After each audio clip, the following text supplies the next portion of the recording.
A soldier's story. A story is told about a soldier who was finally coming home after having fought in Vietnam. He called his parents from San Francisco. "Mom and Dad, I'm coming home, but I've a favor to ask. I have a friend I'd like to bring home with me." "Sure," they replied. "We'd love to meet him." "There's something you should know," the son continued. "He was hurt pretty badly in the fighting. He stepped on a landmine and lost an arm and a leg.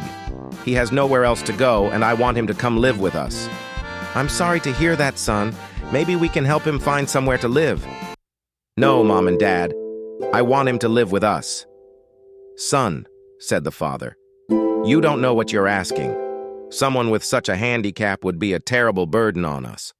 We have our own lives to live, and we can't let something like this interfere with our lives. I think you should just come home and forget about this guy. He'll find a way to live on his own." At that point, the son hung up the phone. The parents heard nothing more from him. A few days later, however, they received a call from the San Francisco police. Their son had died after falling from a building, they were told. The police believed it was suicide. The grief-stricken parents flew to San Francisco and were taken to the city morgue to identify the body of their son. They recognized him.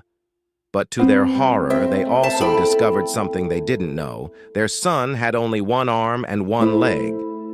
Moral: the parents in this story are like many of us. We find it easy to love those who are good-looking or fun to have around, but we don't like people who inconvenience us or make us feel uncomfortable. We would rather stay away from people who aren't as healthy, beautiful, or smart as we are.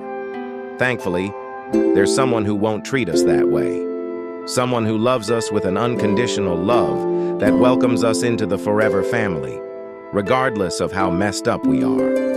Tonight, before you tuck yourself in for the night, say a little prayer that God will give you the strength you need to accept people as they are and to help us all be more understanding of those who are different from us.